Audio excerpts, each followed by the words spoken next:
그 이게 뒤에 카메라가 있어가지고 저는 좀 겁이 많아서 그러니까 제가 의협 비대위 하면서 맨날 얘기했던 게 뭐냐면은 제발 좀 입 좀 닥치고 조중동에다가 1억짜리 광고 봄, 여름, 가을, 겨울로 좀 내라 시리즈로 10년 정도라도 거기다가 돈을 써라.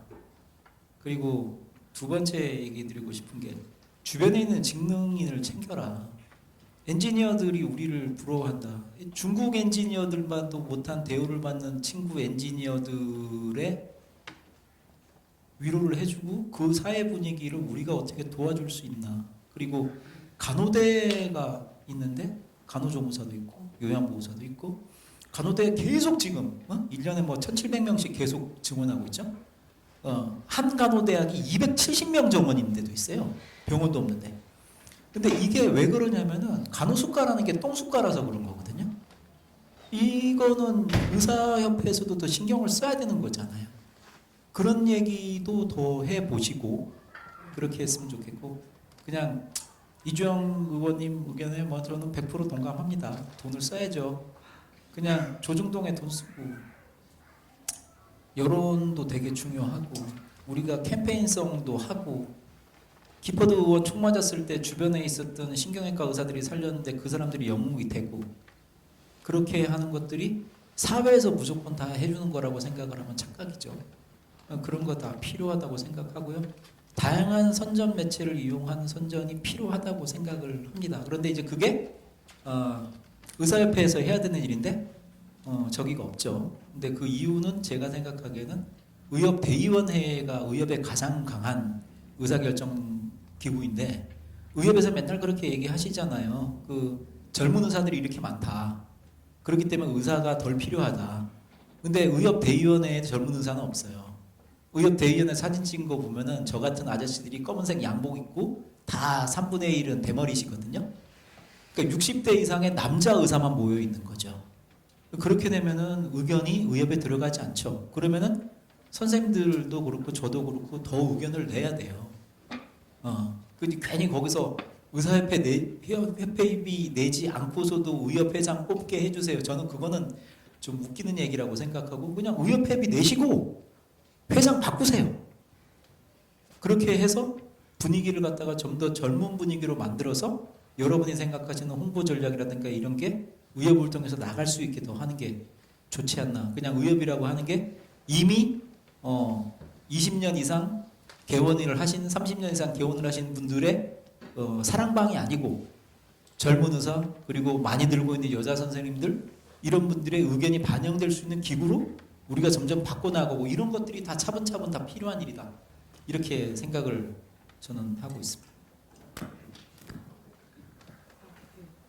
두 분 다 너무 좋은 말씀 해주셨는데 이제 사실 제가 이 두 분은 어떻게 보면 저는 필수란 말 되게 싫어하거든요. 다 필수적인 거기 때문에 의료는 약간 바이탈을 주로 보시는 분들인데 그럼 이제 정말 응급한 상황, 좀 인터벤션스러운 걸 많이 하셔서 어떻게 보면 딱 이제 학생들이 사실 갑자기 물론 의협회비 내고 막 지금 선전도 내고 근데 갑자기 선생님들 지금 여기서 뭐 1억 모아서 뭐 조중동에 이게 당장 되는 게 아니잖아요. 근데 저는 당장 자기 효능감을 느낄 수 있는 것도 정말 중요하다고 생각하는데 항상 그 말 있잖아요. 그러니까 메신저가 사랑스러워야 메시지가 좋은 것도 좋은데 진짜 메시지가 아무리 좋아도 사실 안 와닿아요. 특히 이제 의료라는 아주 컴플리케이티드하고 어려운 내용들은 정말 이해시키기 힘들어요. 같이 거의 뭐 자연대 나오고 의정까지 해도 막 거의 그 단계까지 와도 의학 자체를 잘 모르고 환자 보는 게 어떤 느낌인지 모르고 뭐 보험책 이런 건 진짜 저도 사실 조금 어렵거든요. 그런 다 급여 막 이런 것도 너무 어려운데 결국은 어느 정도 이제 메신저가 사랑스러워야지 메시지를 그래도 좋다고 호의를 느껴요. 사람이라는 게 원래 또 감정에 또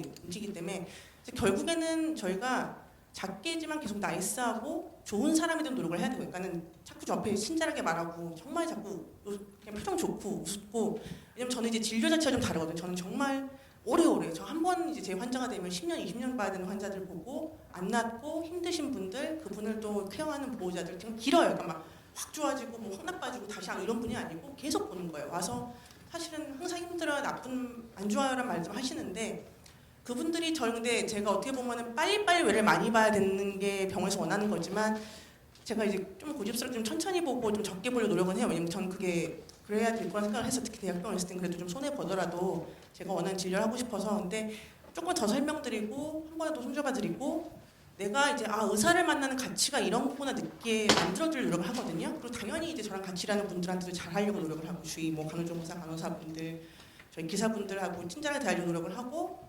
어쨌든 젠틀하고 나이스하고 좋은 사람으로 지내려고 노력을 하고 그렇게 하는 게 그래서 결국엔 설득할 때 왜 의료 진료비가 왜 올라야 되고 그래서 여러분을 더 잘 봐드리기 위해서 진료비가 올라오고 천천히 보고 사실 필요치 않은 진료 과하게 보면은 저희가 한 번 상담해서 좀 안심시켜서 보내드릴 수 있는 시스템을 만들고 환자가 행복해지려고 저희가 진료비 투쟁도 하는 거고 이렇게 한다. 그러니까 당신들을 행복하고 사랑하기 위해서 하는 거라는 거를 좀 보여주는 게 중요할 것 같아요. 결국 그래야 설득이 되지.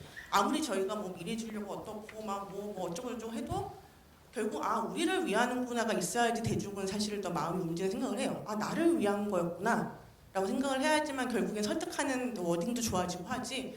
아무리 이 사람들이 뭔지 모르고 의료가 망가지고 있는데 미래 의료가 어쩌고저쩌고 해도 아픈 사람이 적어요. 세상엔 대부분 건강해요. 그러니까 건강한 게 어떻게 보면 축복이긴 한데 그래서 저도 병원에서 인턴하고 레지던트 할 때 제 오프 때마다 한 게 저희 명동 같은 데 가서 앉아 있어요.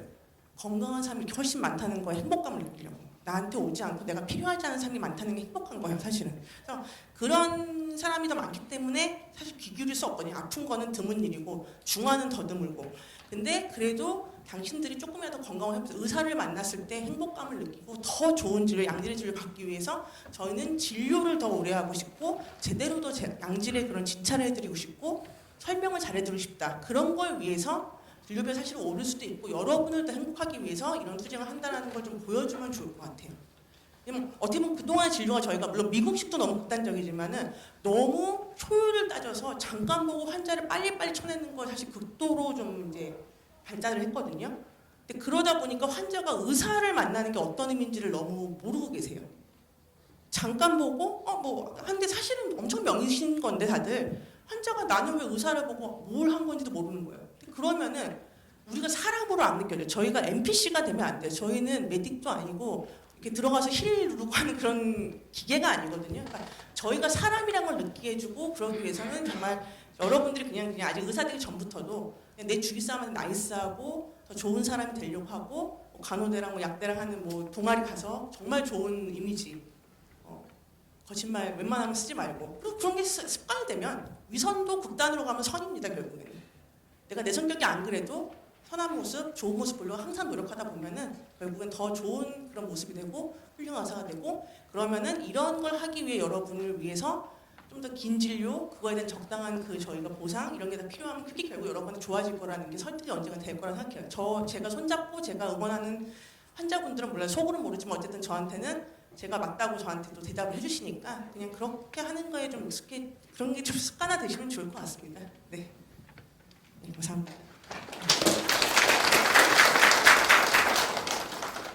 저희 이번에는 이쪽 분단에서 질문 말씀 전하고 싶고요. 제가 이제 드리고 싶은 질문은 이주영 의원님께 조금 드리고 싶은 질문인데요.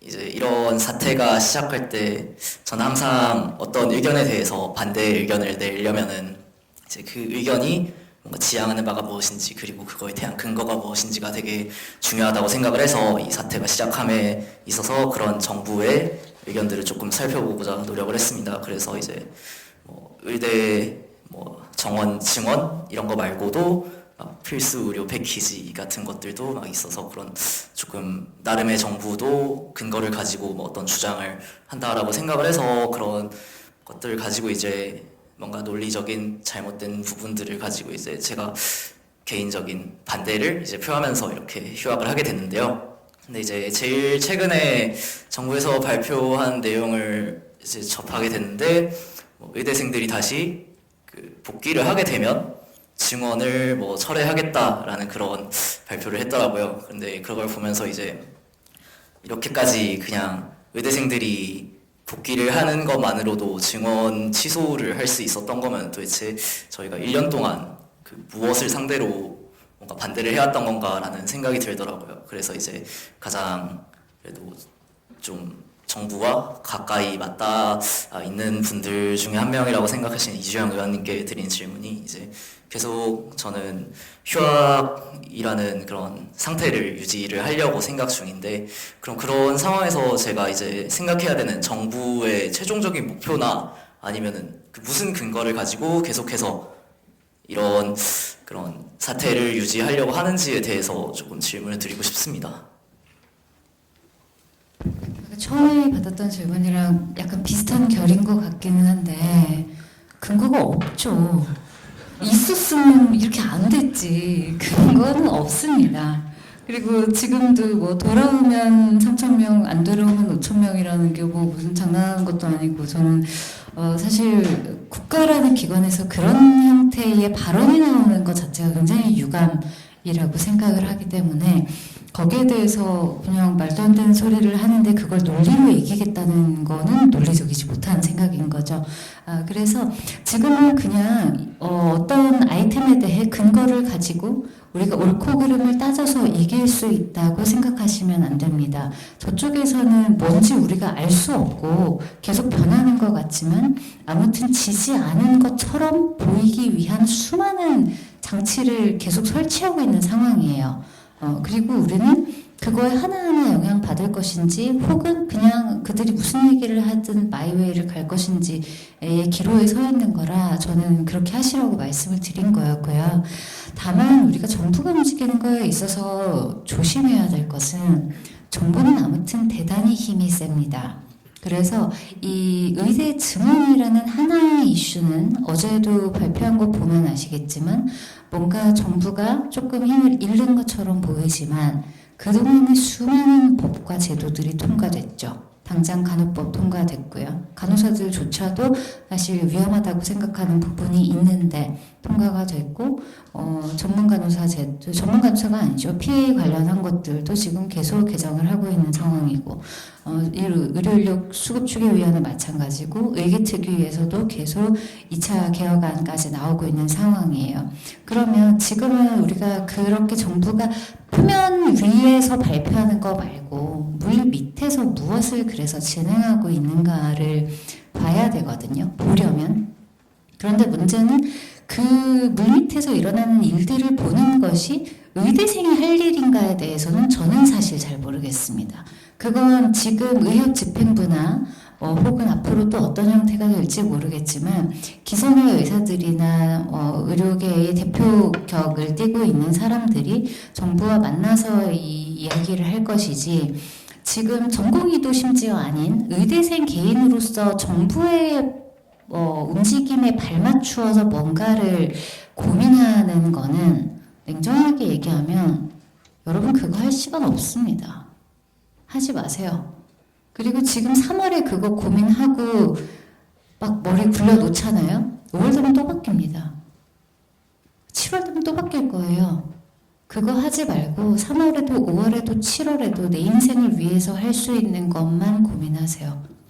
이건 진심입니다. 정부 기준은 계속 바뀔 거고 병원들이 무너지면 무너질수록 더 빨리 많은 게 바뀔 거고요. 오히려 지금 대학병원들이 진료량이 줄면서 건보 고갈이 조금 늦춰지고 있어요. 돈을 지금 덜 쓰고 있거든요. 정부는 생각보다 시간도 많고 돈도 많고 할 수 있는 것도 많아요. 따라가지 마세요. 제가 시원한 답을 못 들어서 죄송하지만 이게 제일 정확한 답일 겁니다. 정부랑은 저는 이제 국립대학에 있었으니까 정부랑 일을 많이 하게 되잖아요. 근데 우리가 맨날 하는 말인데 정부가 진짜 원하면 진짜 한다 이런 말이 있어요. 그게 10년이 가든 15년이 가든 정부가 진짜 원하면 진짜 합니다. 근데 우리가 지금까지 우리 의료계 대처는 첫 번째가 보건의료 정책에 대해서 선제적 제안을 해본 적이 없어요. 다 환자 하나하나 보는데 그냥 매몰되어 있고 의협이란 단체에서 예를 들어서 냄새를 맡아야 되는 거잖아요. 정부가 이러이러한 걸 추진하려고 한다. 여러분 공과대학도 그렇고 자연과학대학도 그렇고 의과대학도 그렇고 큰 연구비를 따낼 때는 연구재단의 공고를 기다리는 게 아닙니다. 큰 연구비는 어떻게 되냐면은 연구자들이 제안을 합니다. 이러이러한 연구가 필요하다. 그래서 진짜 그거를 연구비를 조정하게 만들어요. 우리가 해야 될 일은 사실은 그런 거였죠.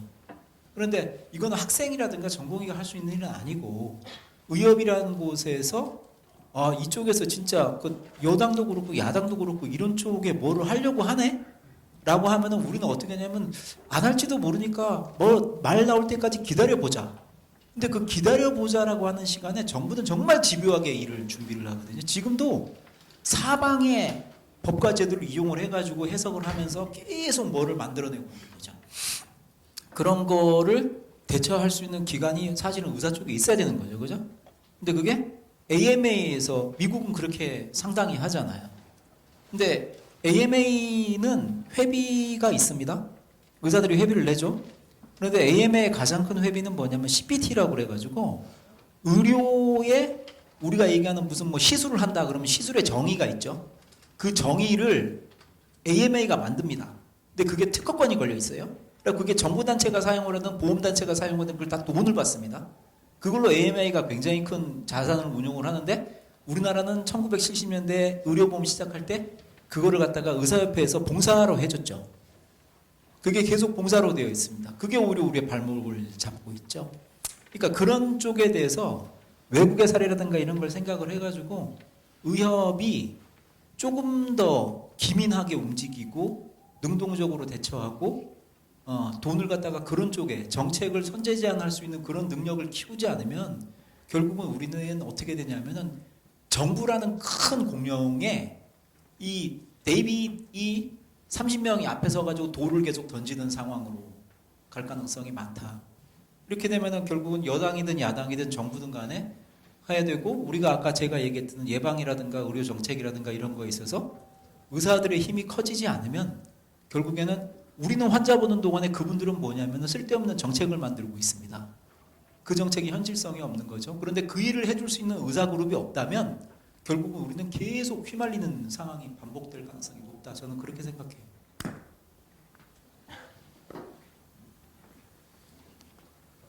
네, 바쁘신 와중 시간 내주신 교수님들과 의원님께 감사드립니다. 추가로 그 SBS 제 질문